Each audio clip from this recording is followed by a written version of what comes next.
The rain had turned the streets of Chicago into rivers when a beautiful woman in an emerald green gown stepped out of her luxury car and did something that made 3 wealthy women laugh at her.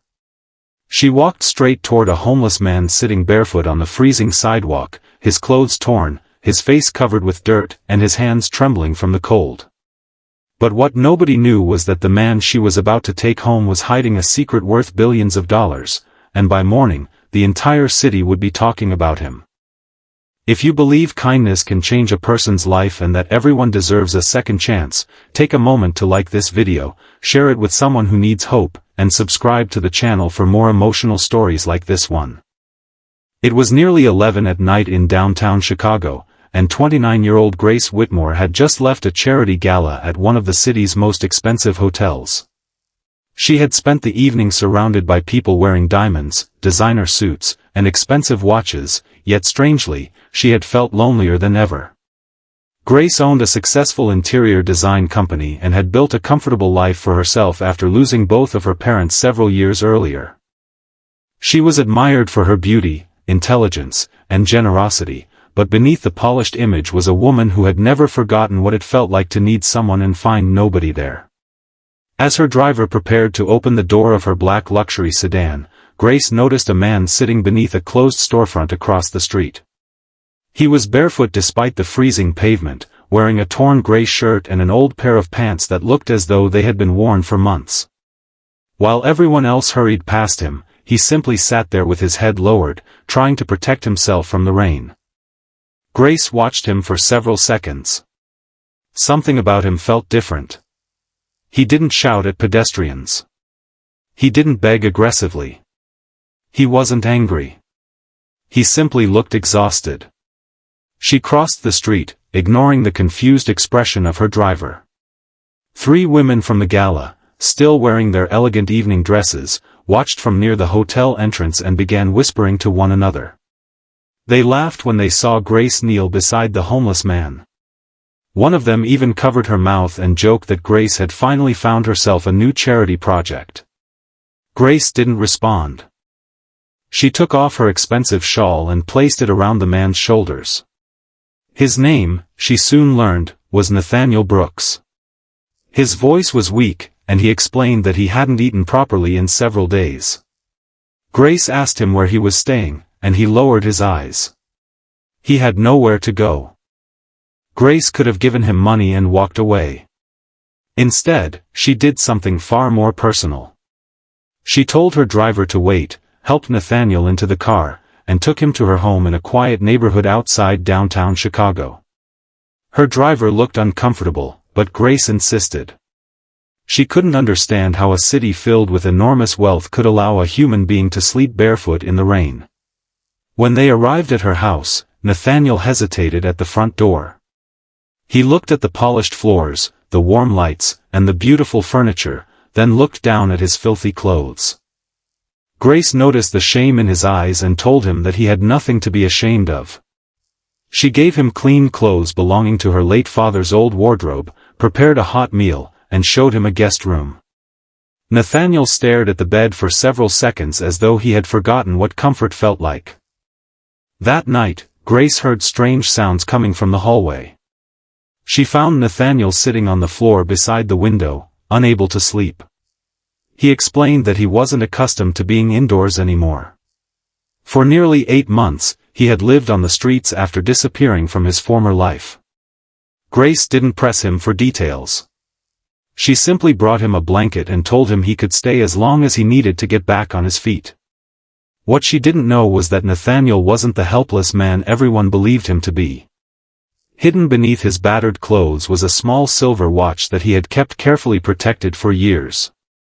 Inside the watch was a tiny engraving known only to a handful of people. Nathaniel Brooks was actually the founder and majority owner of Brooks Meridian Holdings, a private investment empire with businesses across technology, real estate, transportation, and renewable energy. His estimated fortune was more than $8 billion. But Nathaniel had disappeared deliberately. Months earlier, he had discovered that several senior executives inside his company were secretly stealing money and manipulating financial records. When Nathaniel confronted them, they attempted to destroy his reputation by creating false evidence suggesting that he had authorized illegal transactions. Rather than fight them publicly before understanding how deep the conspiracy went, Nathaniel transferred control of his public identity to his legal team, withdrew from society, and disappeared. He wanted to discover who was truly loyal to him and who only respected his wealth. He had spent months living anonymously among ordinary people, learning more about human nature than he ever had in his billionaire office. During those months, hundreds of people had ignored him. Some had mocked him. Others had pushed him away. A few had thrown coins at him without even looking into his eyes. Then Grace had appeared in an emerald dress and offered him shelter without asking what he could give her in return. The next morning, Grace found Nathaniel in her kitchen repairing a loose cabinet hinge. He had somehow noticed it the night before. She smiled and asked where he had learned such things. Nathaniel simply said that he had once managed a lot of properties. Grace assumed he had been a maintenance worker or property manager. She offered him a temporary position helping around her design studio. Nathaniel accepted, not because he needed money, but because he wanted to see how Grace treated people when nobody was watching.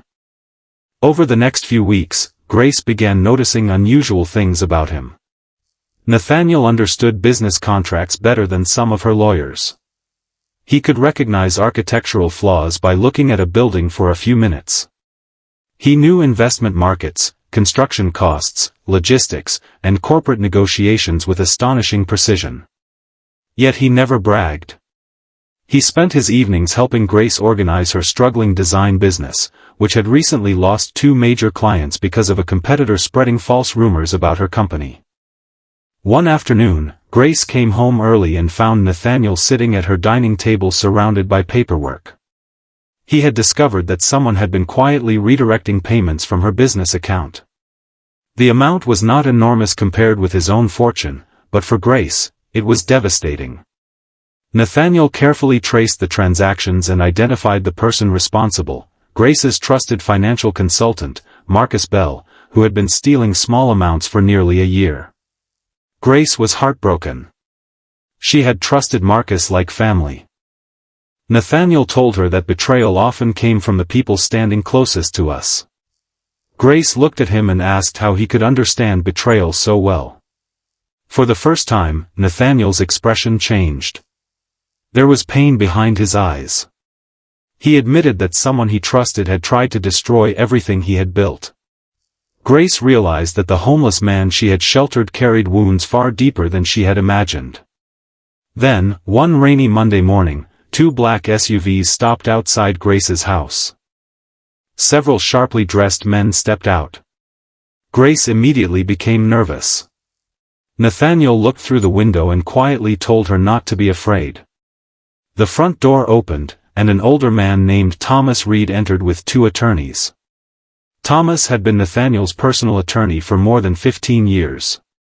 He stopped the moment he saw Nathaniel standing in Grace's kitchen. His eyes filled with emotion. He had finally found him. Thomas revealed the truth to Grace. The homeless man she had sheltered wasn't homeless at all. Nathaniel Brooks was the billionaire founder of Brooks Meridian Holdings, and his disappearance had been part of a secret investigation. The people responsible for the corporate fraud had finally been exposed. Nathaniel's enemies had been arrested, his company was secure, and his fortune had never been lost. Grace stood frozen. She remembered the night she had found him on the sidewalk. She remembered the torn clothes, the bare feet, and the way the other wealthy women had laughed at her for helping him. Suddenly, everything made sense. But Nathaniel wasn't interested in proving his wealth. Instead, he turned to Grace and thanked her. He told her that during the darkest period of his life, she had treated him like a human being when she believed he had nothing. She had never asked about his bank account. She had never demanded anything. She had simply seen a cold, hungry man and decided he deserved warmth. Nathaniel then made a decision that changed Grace's life forever. He offered to invest in her design company, but there was one condition: Grace would remain in control. He also established a new foundation in her parents' names to provide temporary housing, meals, medical assistance, and job training for homeless people throughout Chicago. Grace initially refused to accept anything personally. Nathaniel respected her decision. Instead, he told her that the foundation would be built around one simple principle: nobody should have to prove their worth before receiving compassion. Months later, Grace stood on a stage at the opening of the first shelter. Hundreds of people were gathered outside, including families who had once slept under bridges and elderly people who had spent years moving between temporary shelters. Nathaniel stood beside her, no longer disguised as a homeless man. The three wealthy women who had laughed at Grace that rainy night were there too. They had learned the truth, and they couldn't even meet her eyes. Grace didn't humiliate them.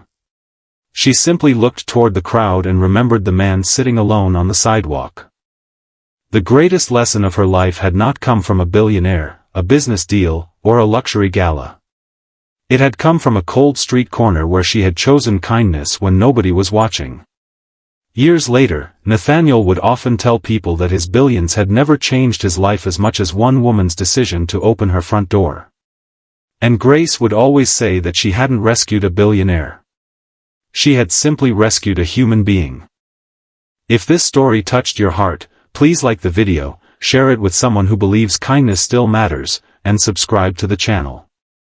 Sometimes one small act of compassion can become the beginning of an entirely new life. Before you go, comment, "Kindness changes everything," if you believe we should never judge someone by their appearance, clothes, or circumstances. Because you never truly know what someone is carrying beneath the surface, and sometimes, the person everyone else ignores may be the very person capable of changing the world.